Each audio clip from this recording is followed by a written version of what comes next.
जय हिंद दोस्तों, रक्षित करना के चैनल में आपका स्वागत है। दोस्तों आज के इस वीडियो में मैं आपके लिए 3 जानकारियां लेकर आया हूं। जैसे कि दोस्तों आप पीछे बोर्ड पे देख रहे हैं, कौन सी 3 जानकारियां मैं आपको देने वाला हूं। सबसे पहले मैं आपको इसकी जानकारी दे देता हूं। सबसे पहली जानकारी मैं आपको दूंगा, एक नया लेटर मैं आपको समझाऊंगा आर्मी हेडक्वार्टर का, जो लिखा गया है 10 जून 2026 को, और यह भेजा गया है ऑल हेडक्वार्टर कमांड को, ऑल हेडक्वार्टर कॉर्प्स को। और दोस्तों इसका सब्जेक्ट है rationalisation of ATM transaction for defence salary package account, state bank of India. अगर एसबीआई में आपका खाता है, अगर आपका डिफेंस सैलरी पैकेज अकाउंट है, तो दोस्तों उसी के संबंध में अगर आप एटीएम ट्रांजैक्शन करते हैं, अगर आप एसबीआई टू एसबीआई पैसा निकालते हैं एटीएम के थ्रू, या फिर एसबीआई से दूसरे किसी बैंक से पैसा निकालते हैं, तो दोस्तों कुछ गाइडलाइन रिवाइज करी गई है, कुछ रूल रिवाइज करे गए हैं इसी के संबंध में। अगर आपका खाता एसबीआई में, क्या है पूरा लेटर आगे समझाऊंगा विस्तार से। फिर दोस्तों एक और मैं आपको जानकारी दूंगा, आरटीआई के थ्रू ये जानकारी मांगी गई national highway authority of India से, क्या पूर्व सैनिकों के लिए टोल टैक्स माफ है? अगर पूर्व सैनिक टोल नाके से गुजरते हैं तो क्या उनको टैक्स देना पड़ेगा या नहीं देना पड़ेगा? क्या टोल टैक्स उनके लिए माफ है या नहीं है? तो दोस्तों national highway authority of India ने एक लेटर जारी करा है, आरटीआई के थ्रू जानकारी दी है, क्या पूर्व सैनिकों को टोल टैक्स माफ है या नहीं है। क्या है पूरा लेटर आगे समझाऊंगा लेटर दिखाकर। फिर दोस्तों लास्ट इंफॉर्मेशन मैं आपको दूंगा 8वें वेतन आयोग के बारे में। जागरण बिजनेस ने एक जानकारी दी है, क्या मान ली गई है 8वें वेतन आयोग के टर्म ऑफ रेफरेंस की सिफारिशें? एक्सपर्ट ने कर दिया साफ। जो दोस्तों कुछ कर्मचारी के यूनियन लीडर है जिन्होंने कुछ जानकारी दी है 8वें वेतन आयोग के बारे में। सोशल मीडिया पे कुछ खबरें चल रही थी कि केंद्रीय वेतन आयोग ने संगठनों के कुछ सुझावों को मान लिया है। जी हाँ दोस्तों, कुछ सोशल मीडिया पे खबरें आ रही थी कि जो सुझाव संगठनों ने दी है वेतन आयोग को, तो वेतन आयोग ने कुछ सुझाव संगठनों के मान लिए हैं। तो दोस्तों इसी पर कर्मचारी यूनियन लीडर ने कुछ जानकारी दी है 8वें वेतन आयोग के बारे में, और इसी पर यह जानकारी छपी है जागरण बिजनेस के द्वारा। क्या है पूरी जानकारी 8 सीपीसी पर आगे समझाऊंगा विस्तार से। तो दोस्तों बस यही 3 जानकारी हैं जिनके बारे में बात करूंगा, इसलिए वीडियो को आप शुरू से लेकर आखिरी तक देखिएगा। जानकारी में आगे बढ़ने से पहले एक छोटी सी अपील मैं आपसे करूंगा, अगर आप कंटिन्यू मेरे वीडियो देख रहे हैं, अगर आपने अभी तक चैनल को सब्सक्राइब नहीं किया, तो फटाफट सबसे पहले आप चैनल को सब्सक्राइब कर लीजिएगा, और लास्ट में वीडियो देखने के बाद वीडियो को शेयर, लाइक और हाइप भी कर दीजिएगा।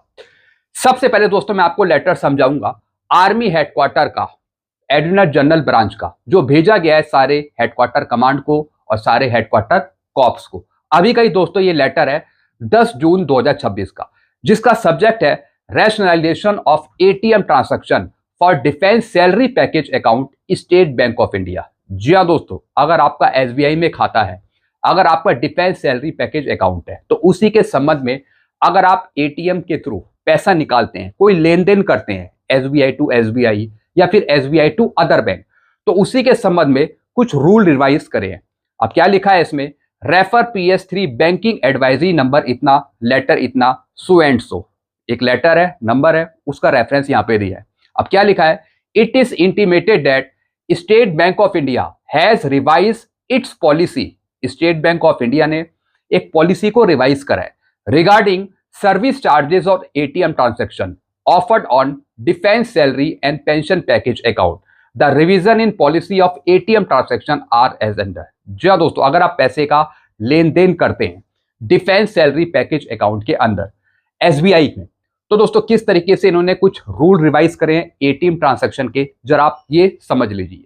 Number of free transaction financial and non financial. जी हाँ दोस्तों, कितने दोस्तों फ्री ट्रांजैक्शन है अगर आप एटीएम का यूज करते हैं, अगर आप पैसा निकालते हैं किसी एटीएम में। एग्जिस्टिंग पैरामीटर, अभी जो दोस्तों रूल है एग्जिस्टिंग रूल, पहले आप वो समझिए, और फिर जो रिवाइज रूल करे, रिवाइज जो पैरामीटर है, फिर आप वो समझिएगा। अब दोस्तों यहां पे देखिए, unlimited free number of transaction across all SBI network at ATM. जी हाँ दोस्तों, SBI to SBI, SBI to SBI आप अनलिमिटेड फ्री ट्रांजैक्शन कर सकते हैं, लेन देन कर सकते हैं पैसे का एसबीआई के एटीएम से। अभी दोस्तों यही रूल है, इस रूल में कोई चेंज नहीं करा गया है। अब जो दूसरा रूल है उसको रिवाइज करा है। अभी क्या रूल है, 10 free transaction per month across other bank ATM network. SBI के अलावा दूसरे बैंक में अगर आप पैसे का लेन देन करते हैं एसबीआई के एटीएम से, तो दोस्तों 10 फ्री ट्रांसैक्शन है, 10 तक आप फ्री ट्रांसैक्शन कर सकते हैं। अब इस रूल को चेंज कर दिया, अब 10 की जगह 5 फ्री ट्रांसैक्शन यानी 5 फ्री ट्रांसैक्शन आप कर सकते हैं, वो भी पर मंथ किसी दूसरे एटीएम में, किसी दूसरे बैंक के एटीएम में। तो दोस्तों 10 की जगह यहां पे 5 कर दिया है, तो सिर्फ यही रूल चेंज करा है। The revised guideline will take effect from 1 अक्टूबर 2026। जी हाँ दोस्तों, जो ये नई गाइडलाइन है, नए रूल है, ये इफेक्टिव होंगे 1 अक्टूबर 2026 से। The change are applicable for all serving personal including Agniveer, officer cadet and pensioners. जी हाँ दोस्तों, ये जो नया रूल रिवाइज करा है ये सब पर एप्लीकेबल होगा, चाहे वो सर्विंग पर्सनल हो, अग्निवीर हो, चाहे वो ऑफिसर कैडेट्स हो या फिर पेंशनर्स हो, पूर्व सैनिक हो, सब पर दोस्तों ये रूल अप्लाई होगा। दिस इंफॉर्मेशन भी disseminated for all serving as well as retired person. जी हाँ दोस्तों, इस इंफॉर्मेशन को सब जगह शेयर कर दिया गया है, चाहे वो ऑल सर्विंग जवान हो या फिर वो पेंशनर्स हो। तो दोस्तों एक ये नया लेटर था एटीएम ट्रांजैक्शन के संबंध में, जिसकी जानकारी मैंने आपको दी है। ये लेटर आप मेरे से ले सकते हैं। चलते हैं दोस्तों अगले लेटर की तरफ। अब दोस्तों अगला लेटर है, क्या पूर्व सैनिकों को टोल टैक्स माफ है? अब दोस्तों इस पे एक लेटर निकाला गया था national highway authority of India को। काफी पूर्व सैनिक पूछते रहते हैं क्या हमारा टोल टैक्स माफ होगा अगर हम टोल नाके से गुजरते हैं।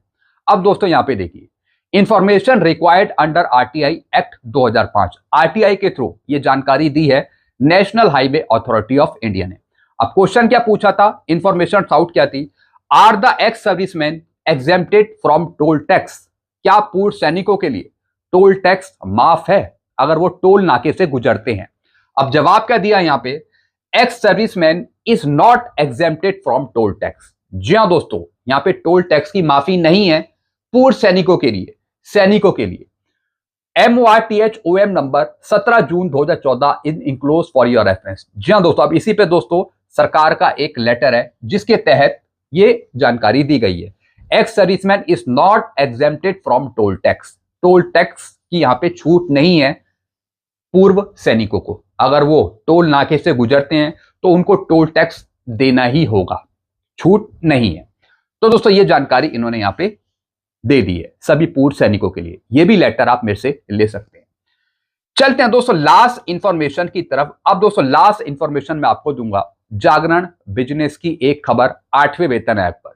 8th पे कमीशन क्या मान ली गई है 8वें वेतन आयोग के टर्म ऑफ रेफरेंस की सिफारिशें? एक्सपर्ट ने कर दिया साफ। जी हां दोस्तों, ये खबर दोस्तों अभी की है। क्या लिखा है इसमें, केंद्र सरकार ने 8वें वेतन आयोग के लिए टर्म ऑफ रेफरेंस को मंजूरी अक्टूबर 2025 में दे दी थी, जिससे 55 लाख कर्मचारियों और 69 लाख पेंशन भोगियों के वेतन भत्तों में बदलाव की उम्मीद बढ़ी है। केंद्र सरकार ने 8वें वेतन आयोग के लिए टर्म ऑफ रेफरेंस को मंजूरी कब दी थी? अक्टूबर 2025 में, जिसमें दोस्तों आपकी पेंशन को रिवाइज करना, वेतन को रिवाइज करना, भत्तों को बढ़ावा देना, तो दोस्तों उस पर यह वेतन आयोग अपनी रिपोर्ट सबमिट करेगा। आयोग को अपनी सिफारिशें सौंपने के लिए 18 महीने का यहां पे समय दिया गया है। मीडिया में कुछ ऐसी खबरें चल रही हैं कि केंद्रीय वेतन आयोग ने संगठनों के कुछ सुझावों को मान लिया है, लेकिन ऐसा नहीं है। जी हां दोस्तों, कुछ सोशल मीडिया पे खबरें चल रही हैं कि जिन संगठनों ने अपने सुझाव दिए थे 8वें वेतन आयोग को, तो उसमें से कुछ बातें वेतन आयोग ने मान ली है, लेकिन ऐसा है नहीं। ऐसी जानकारी इन्होंने दी है। All India NPS employ federation के राष्ट्रीय अध्यक्ष डॉक्टर मनजीत सिंह पटेल के मुताबिक सभी खबरें बेबुनियाद हैं, क्योंकि पे कमीशन की रिपोर्ट आने से पहले कभी कोई जानकारी दी नहीं जाती। हमारी सभी कर्मचारी साथियों से अपील है कि ऐसी खबरों से बचें और उन्हें शेयर ना करें। जी हां दोस्तों, सोशल मीडिया पे आए दिन आप खबरें सुनते होंगे कि इतना फिटमेंट फैक्टर बढ़ा दिया, यही आपको मिलेगा, कल से लागू हो जाएगा, इतना एरियर मिलेगा, 3 साल का एरियर मिलेगा, 4 साल का एरियर मिलेगा, किसी को 25 लाख एरियर मिलेगा। यानी जितनी भी खबरें, भ्रामक खबरें आती रही हैं 8CPC पर, उसका यहाँ पे विरोध किया है कर्मचारी लीडर ने और बचने की सलाह दी है कि जो भी खबरें सोशल मीडिया पे ऐसे चलती रहती है आपको बच के रहना है। All India NPS employ federation पूरी प्रतिबद्धता से हर अपडेट को खुद अपनी वॉल से शेयर करता है। जो जरूरत पड़ी तो फिर से कमीशन से मुलाकात की कोशिश भी की जाएगी। जी हाँ दोस्तों, इनका कहना है कि ऐसी खबरें दिन भर चलती रहती हैं, तो आप उन पर विश्वास ना करें। साथ ही साथ जरूरत पड़ने पर जो इनके लीडर हैं, इनके जो और भी कर्मचारी हैं, वो 8 सीपीसी के साथ मीटिंग भी करेंगे आगे चलकर अगर जरूरत पड़ी। फिटमेंट फैक्टर 3 एक मल्टीप्लायर है जिसका इस्तेमाल केंद्र सरकार के कर्मचारियों और पेंशन भोगियों की बेसिक सैलरी को बदलने के लिए किया जाता है। यह नई सैलरी स्ट्रक्चर तय करने में अहम भूमिका निभाता है। जी हाँ दोस्तों, इनका कहना है कि कुछ संगठन है जिन्होंने 3 फिटमेंट फैक्टर की डिमांड करी है कि अगर 3 फिटमेंट फैक्टर दिया जाता है तो इससे कर्मचारियों और पेंशन भोगियों की पेंशन और सैलरी ज्यादा बढ़ जाएगी। 7वें वेतन आयोग के तहत 2.57 का फिटमेंट फैक्टर लागू किया गया था जो 2016 से प्रभावी हुआ। इसके तहत अगर किसी कर्मचारी की बेसिक सैलरी 15,000 थी तो वह बढ़कर 38,550 हो गई। यानी ये 7 सीपीसी के फिटमेंट फैक्टर की भी बात कर रहे हैं कि 2.57 फिटमेंट फैक्टर दिया जाएगा जिससे किसी की अगर 15,000 बेसिक है तो वो 38,550 हो गई। फिर क्या लिखा है, फिलहाल 8वां सीपीसी राज्यों का दौरा कर रहा है, कर्मचारी संघों और यूनियन से मुलाकात कर रहा है। जैसा आपको पता है 8 सीपीसी जगह जगह जा रहा है, मीटिंग कर रहा है, सुझाव ले रहा है, कर्मचारियों पेंशनर से मिल रहा है, स्टेक होल्डर के साथ मुलाकात कर रहा है, उनकी मांगों और प्रस्तावों के नोट और ज्ञापन तैयार कर रहा है। यूनियन ने वेतन में अधिक बढ़ोतरी और सेवानिवृत्ति लाभों में बदलाव की मांग करी है। जो कर्मचारी यूनियन लीडर है उन्होंने कहा है कि रिटायरमेंट बेनिफिट को यहाँ पे और ज्यादा बढ़ाया जाए, ज्यादा फिटमेंट फैक्टर दिया जाए और भी जो भत्ते वगैरह है उसको भी यहाँ पे चेंज किया जाए। कर्मचारियों को वेतन में कितनी बढ़ोतरी की उम्मीद हो सकती है? अंतिम वेतन वृद्धि काफी हद तक आयोग के अनुशंसित और सरकार की तरफ स्वीकृत उपयोगिता कारक पर निर्भर करेगी। जी हाँ दोस्तों, जो आपकी पे पेंशन सैलरी है वो किस पे डिपेंड है? वो है फिटमेंट फैक्टर पे। जितना ज्यादा आपको फिटमेंट फैक्टर मिलेगा उस हिसाब से आपकी पे पेंशन सैलरी बढ़ पाएगी और जो परसेंटेज सरकार रखेगी वो फिटमेंट फैक्टर पे ही रखेगी, यानी कि 20%, 25% या फिर 15% भी, जितना सरकार को पे पेंशन सैलरी बढ़ानी है। उदाहरण के तौर पर देखिए तो एक कर्मचारी जिसका वेतन 100 रुपए है और महंगाई भत्ता 60% जोड़ने के बाद वर्तमान में 160 रुपए कमा रहा है तो संशोधित फिटमेंट फैक्टर से उसका वेतन दुगना होकर 200 रुपए हो जाएगा। ऐसे में मौजूदा 160 रुपए पर प्रभावी बढ़ोतरी लगभग 25% की होगी। जी हाँ दोस्तों, एक छोटा सा एग्जांपल यहाँ पे दिया है कि जिसका वेतन 100 रुपए है, अगर महंगाई भत्ता उसमें 60% है तो वो जोड़ने के बाद वर्तमान में वो 160 रुपए कमा रहा होगा तो संशोधित फिटमेंट फैक्टर से उसका वेतन दुगना होकर 200 रुपए हो जाएगा। यानी मौजूदा 160 रुपए पर प्रभावी बढ़ोतरी लगभग 25% की होगी। इस तरीके से दोस्तों इन्होंने एक छोटा सा एग्जांपल देके यहाँ पे समझाया है। ये सरकार पे डिपेंड है कि कितना परसेंट सरकार बढ़ाती है। 7 सीपीसी में सिर्फ 14.3% की पे पेंशन की बढ़ोतरी करी थी आपकी। अब देखने वाली ये बात है कि 8 सीपीसी में 20% बढ़ाती है या फिर से 14% बढ़ाती है या फिर 35% बढ़ाती है, 30% बढ़ाती है। जितना परसेंट हाई रहेगा उस हिसाब से आपकी पेंशन सैलरी भी ज्यादा बनेगी।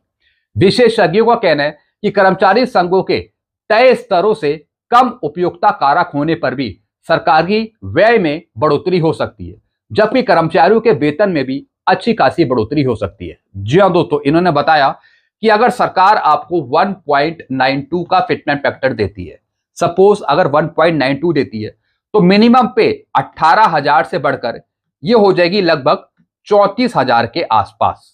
जी हाँ दोस्तों, 34,000 के आसपास हो जाएगी। और अगर 2 का फिटमेंट फैक्टर आपको मिलता है, 2 का फिटमेंट फैक्टर मिलता है तो यही दोस्तों बढ़ोतरी 18,000 से बढ़कर 40,000 से नीचे 40,000 के बीच में हो जाएगी। 18,000 से बढ़कर 30 से और 40,000 के बीच में। अगर 80,000 चाहिए, 70,000, 69,000 बेसिक चाहिए तो फिटमेंट फैक्टर को 3 से ऊपर पहुंचाना पड़ेगा, 3.83 फिटमेंट फैक्टर पहुंचाना पड़ेगा अगर 69,000 की बेसिक चाहिए, 70,000 की बेसिक चाहिए। तो दोस्तों इस वजह से हाईएस्ट की डिमांड यहां पे करिए। फिर क्या लिखा है दोस्तों आगे, 8वां वेतन आयोग कब लागू होगा? जी हाँ दोस्तों, आपके मन में भी सवाल होगा कि 8 सीपीसी को एक्चुअली लागू कब किया जाएगा, और यह बताया कर्मचारी यूनियन लीडर ने। केंद्र सरकार ने अक्टूबर 2025 में 8वें वेतन आयोग के कार्य क्षेत्र को मंजूरी दी। आयोग को अपनी सिफारिशें प्रस्तुत करने के लिए 18 महीने का समय दिया है। 18 महीने यहाँ पे खत्म हो रहे हैं अगले साल। हालांकि 8वां वेतन आयोग 1 जनवरी 2026 से लागू हो गया और इसने 7वें वेतन आयोग का स्थान ले लिया। फिर भी आयोग को अपने पूरा काम करने में लगभग 18 महीने का समय लगने की उम्मीद है और 18 महीने खत्म हो रहे हैं अप्रैल मई 2027 में। फिर क्या लिखा है, आयोग ने ज्ञापन प्रस्तुत करने की अंतिम तिथि को भी बढ़ा दिया था, 15 जून 2026 कर दिया था। लेकिन दोस्तों अब वो डेट खत्म हो चुकी है, अब आप कोई भी ज्ञापन जमा नहीं कर सकते। तो दोस्तों सिर्फ आप मीटिंग कर सकते हैं 8वें वेतन आयोग के साथ, वो भी जैसे कि लखनऊ आ रहा है 8वां वेतन आयोग या फिर दूसरी जगह आ रहा है, वहीं पर जाकर आप अपने सुझाव दे सकते हैं। अब आप डायरेक्टली ऑनलाइन अपने सुझाव नहीं दे सकते हैं। तो दोस्तों ये कुछ रिपोर्ट थी जिन्होंने इसकी जानकारी दी है कि किस तरीके से सोशल मीडिया पे कुछ जानकारी आई है कि कुछ आपकी डिमांड्स वेतन आयोग ने मान ली है। ऐसा बिल्कुल भी नहीं है। अभी आपके सुझाव जितने भी हैं वो जमा करे गए हैं, सारे इकट्ठा हुए हैं। उसके बाद जब वेतन आयोग बैठकर काम करेगा तो आपके सुझावों को देखेगा, समझेगा। अगर वेतन आयोग को लगता है कि आपके सुझाव लिए जा सकते हैं सिफारिश बनाने के लिए तो वो इंक्लूड करेगा। अगर वेतन आयोग को नहीं लगता तो फिर वो नहीं करेगा, वो अपने हिसाब से फिर वो फैसले लेगा या फिर वो अपने हिसाब से ही सिफारिशें प्रस्तुत करेगा। बाकी दोस्तों अभी तक लेटेस्ट की पोजीशन यही है। अभी लेटेस्ट खबर यही है कि जो 8 CPC है, 8वां वेतन आयोग है, वो अलग अलग सिटी में जाके मीटिंग कर रहा है, सुझाव ले रहा है, बातचीत कर रहा है कई कर्मचारी संगठनों के साथ, स्टेक होल्डर के साथ। अभी जून चल रहा है, जून में भी ऐसी होगा, जुलाई में भी ऐसी होगा और हो सकता है कि अगस्त में भी कुछ मीटिंग यहाँ पे 8 CPC करे। बाद में अंतिम 3 से 4 महीनों में वेतन आयोग बैठकर फिर वो अपनी रिपोर्ट बनाएगा 8 CPC पर। ये चलेगा इस तरीके से जो मैंने आपको यहाँ पे समझाया। बाकी दोस्तों कर्मचारी के जो सुझाव थे या फिर जो भी डिमांड करी थी वो अभी वेतन आयोग ने कोई भी एक्सेप्ट नहीं करी है। अभी उन्होंने कुछ काम ही शुरू नहीं किया, बैठे ही नहीं है काम करने, तो एक्सेप्ट कहां से हो जाएगा। तो दोस्तों अभी कोई भी सुझाव वेतन आयोग ने माने नहीं है, कोई भी सुझाव अभी माना नहीं है। अभी सिर्फ सुझाव इकट्ठा करे गए हैं। तो फाइनल फैसला होगा वो वेतन आयोग के द्वारा ही लिया जाएगा जब वो बैठकर काम करेगा। तो दोस्तों ये कुछ जानकारियां थी जो मैंने आपको दी। आई होप सारी जानकारी आप अच्छे से समझ होंगे। कुछ आपको पूछना हो तो आप नीचे कमेंट कर सकते हैं। आप अपने सुझाव कमेंट भी जरूर करेगा, कमेंट बॉक्स में कमेंट जरूर करेगा। आप अपने सुझाव क्या समझते हैं, क्या आप दूसरों को बताना चाहते हैं, कमेंट में जरूर बताते रहिएगा ताकि दूसरे पेंशनर्स भी आपके कमेंट को पढ़ सकें। बाकी 2 लेटर मैंने आपको यहाँ पे समझाई, आप मेरे से ले सकते हैं। ऐसी जानकारियां आपको आगे भी मिलती रहेंगी। सारी जानकारियां पाने के लिए आप चैनल से जुड़ सकते हैं, चैनल को भी सब्सक्राइब कर सकते हैं। Thank you so much.